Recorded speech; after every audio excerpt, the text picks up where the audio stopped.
Hello everyone. Hola, buen día. So today we are going to end this series of lessons that we've had on women in the Hispanic world. Today we are going to talk about the women characters that have appeared in the Spanish literature through the ages. You would agree with me when I say that the characters of books can often become our faithful imaginary friends. Falling in love, identifying or detesting them is part of this journey of the alchemy of creation. Pages, ink, words, recreation, and sensation. So, in this lesson, we are bringing to you the stories of women from Hispanic world in order to familiarize you with the history and culture of Spain and Latin America. But this lesson, as I told you, is slightly different. We bring to you not real women. We are going to bring to you fictional characters, women created by great writers, women from the classics that we read from the Spanish speaking regions. And in this particular case, I'm going to focus on Spanish literature through the beginning, through the 12th century, the very first classics to, let's say, the 20th century. These women too are capable of coming out of the pages of the books and staying forever in our lives. Literary characters are created both by their authors and by the mental recreation that we reproduce as readers. In fact, I would say that it is a shared imagination. They become a small or a big part of us, and sometimes we remember them forever. Women are the main nucleus in the social structure of any society. They play an important role as teachers, educators, and transmitters of cultural values and social values. So, in this lesson, we want to present the vision that we have of women in the classics of Spanish literature, because literature is one of the main means of preserving historical memories, and these women characters speak to us through history. One of the earliest works of Spanish literature is El Cantar del Mío Cid. It's an epic poem which dates back to, I think, the 12th century, and the Cid actually is a historical character of the 12th century. He was Rodrigo Diaz de Vivar. He's believed to have been born sometime around the year 1040 and died in 1099. He was a Castilian nobleman and a military leader of medieval Spain, and the poem is about his banishment from the kingdom by the king on unjust charges, and the entire travail and the journey of El Cid Campeador to win back his honor. Cid's wife was Doña Jimena, and she is one of the first women characters of Spanish literature. Doña Jimena, the wife of Cid, is one of the women characters of Spanish literature, though in the Song of the Cid, she has a very minor role. She is the wife who waits patiently for the return of her husband, who, as I told you, has been banished from the kingdom by the king. She speaks very little in the poem, and Rodrigo shows himself as a faithful husband and a lover of his family, and Jimena is kind of a model of the women of those times. She stays in the background. The other women characters in this epic poem are the daughters of the Cid.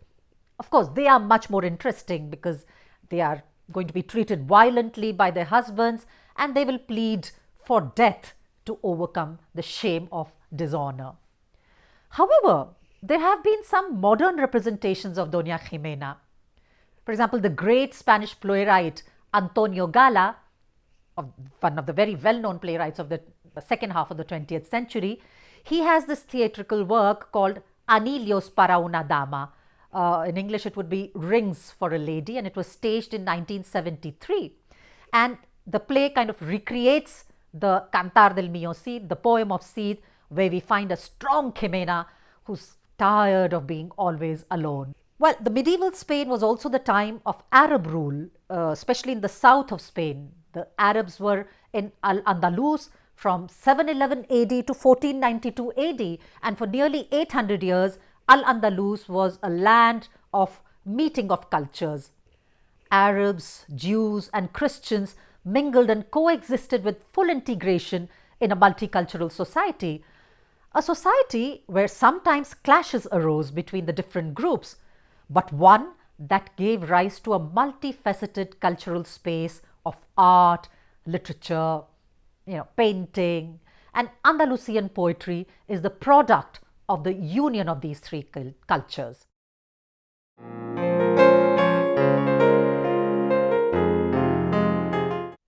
The image of women shown in Andalusian poetry is the result of this multicultural space in which these women lived.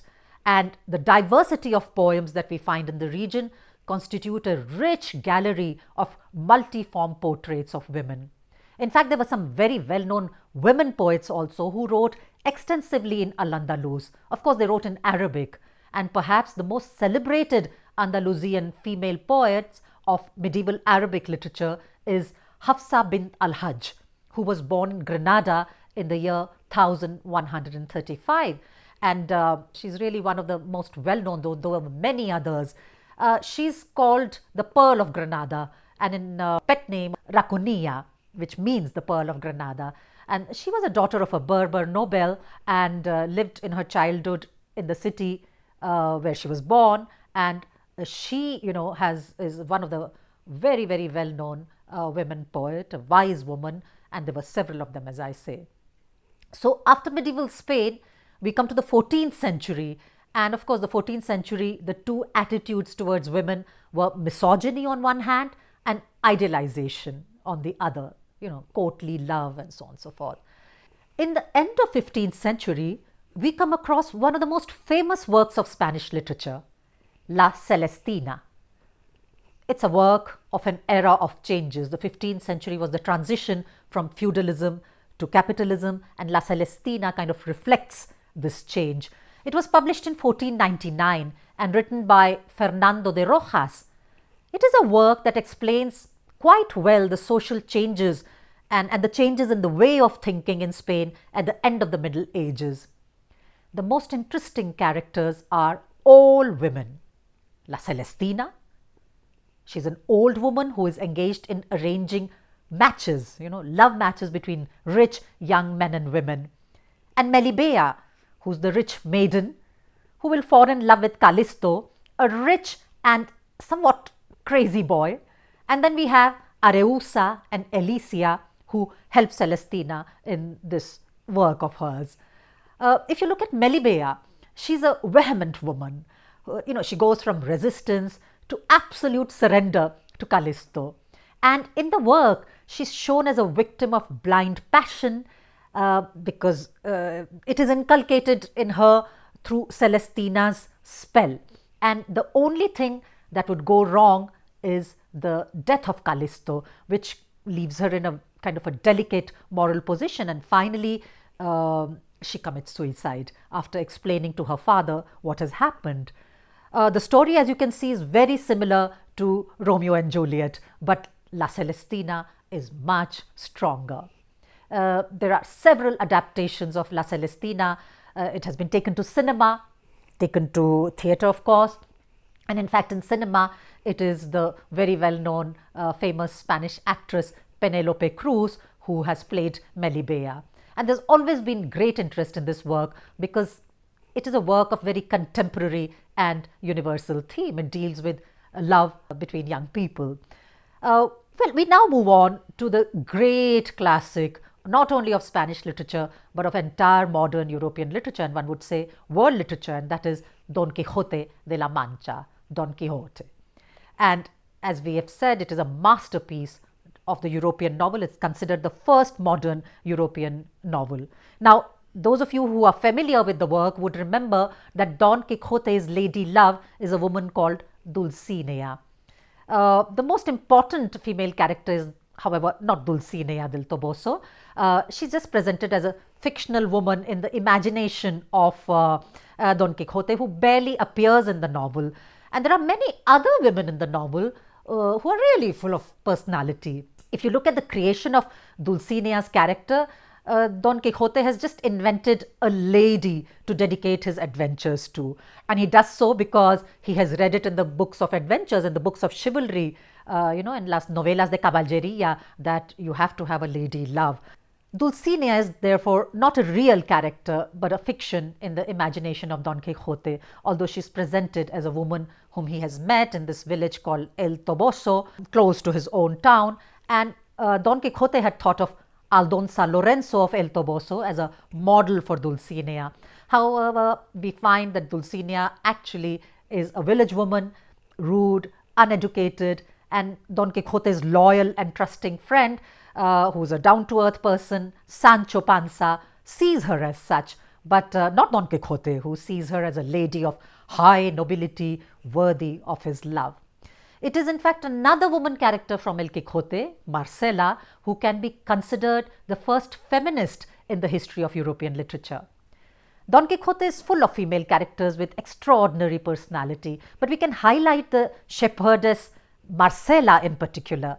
She appears in the first part of the novel, and she's a beautiful young woman who has refused to accept the love of another shepherd, Grisostomo, and this man of course commits suicide because his love is not corresponded to. And when she is accused of being a bad woman, Don Quixote defends her because he says that no one can force another person to accept his love.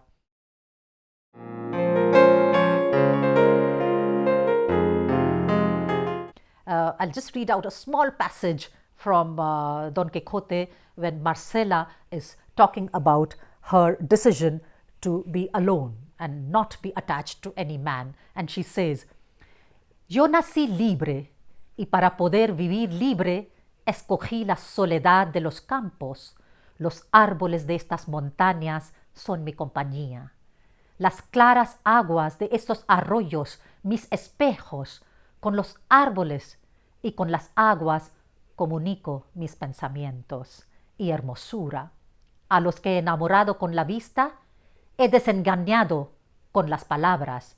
Y si los deseos se sustentan con esperanzas, no habiendo yo dado alguna a Grisóstomo ni a otro alguno, bien se puede decir que antes le mató su insistencia que mi crueldad. So in English it reads something like this. I was born free, and in order to live free, I chose the solitude of the fields. The trees of these mountains are my company, the clear waters of these streams my mirrors. With the trees and with the waters, I communicate my thoughts and beauty. To those who have fallen in love with me, I have disillusioned with words. And if desires are sustained with hope, I have not given any to Grisostomo or any other man. It may well be said that he was killed by his own insistence rather than my cruelty. Brave words there, coming from a woman of 16th century. So, continuing with the literature of Spanish Golden Age, that is the 16th and the 17th century, I'll now come to the women in the theatre of Lope de Vega, whom, as you know, is one of the most famous playwrights of the Spanish Golden Age, along with Calderón de la Barca. And Lope wrote hundreds of plays, and female characters are very important in many of his works, and sometimes stronger and more interesting than the men that he has created. For example, in one of his works, Fuente Ovejuna, it's about a struggle between the people on the one hand and the aristocrats, represented by one commander of very powerful military order. And this commander has kidnapped a young lady, Laurencia, the day this lady was supposed to marry Frondoso. But Laurencia escapes after having suffered the ill treatment of the commander, and she appears where the men are discussing what to do and encourages them to fight against the tyrant. She is a character of great dramatic force, as I said, greater than that of the men who appear in the play. So after the Spanish Golden Age, women continue to appear myriad forms in the neoclassical literature as well, of course, in the romantic drama.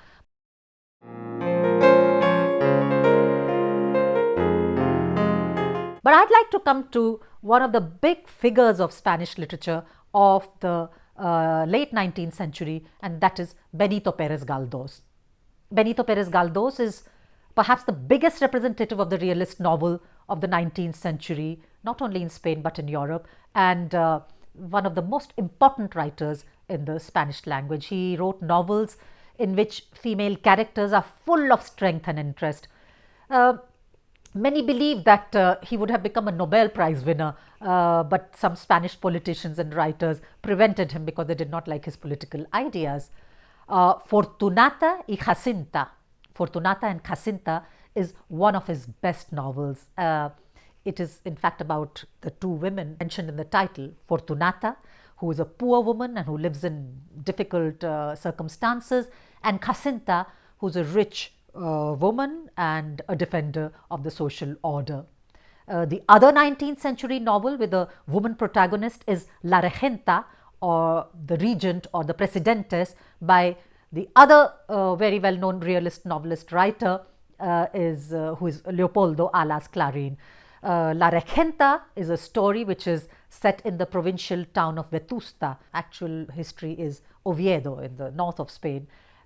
There lives this woman called Ana Osores, who is from a noble family which has fallen into economic ruin. So Ana is married off to Don Victor in a marriage of convenience, and her life is kind of shown as torn between loneliness and boredom. She's a withdrawn woman. She's frustrated because she's not able to become a mother, and she longs for something better and something unknown. La Regenta is considered one of the best European novels of the 19th century, and in fact it was adapted for a highly successful television series which was done by the Spanish television. After the 19th century, these very strong women who appear in the realist novel, I'd like to bring to you the women which have been created by the famous poet Federico Garcia Lorca. As you would know, Federico Garcia Lorca was born in the south of Spain, in Granada. He was born in 1898 and he died in 1936. So he's not only a poet of the generation of 27, he's also a playwright and a prose writer. Basically, he's also known for his dexterity in many other arts. He, in fact, during the Spanish Republic, took theatre to every nook and corner of Spain.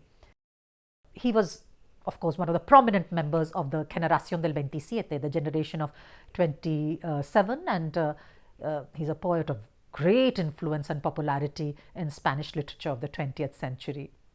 As a playwright, for example, he's considered one of the zenith, one of the peaks of Spanish theatre of the 20th century, along with Valle Inclán and Antonio Buero Vallejo. He died after he was executed by the military rulers just at the outbreak of the Spanish Civil War in 1936.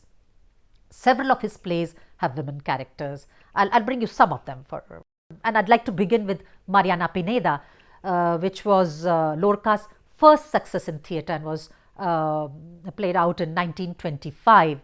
It tells the story of a Granada folk heroine, Mariana Pineda, who was a real historical person.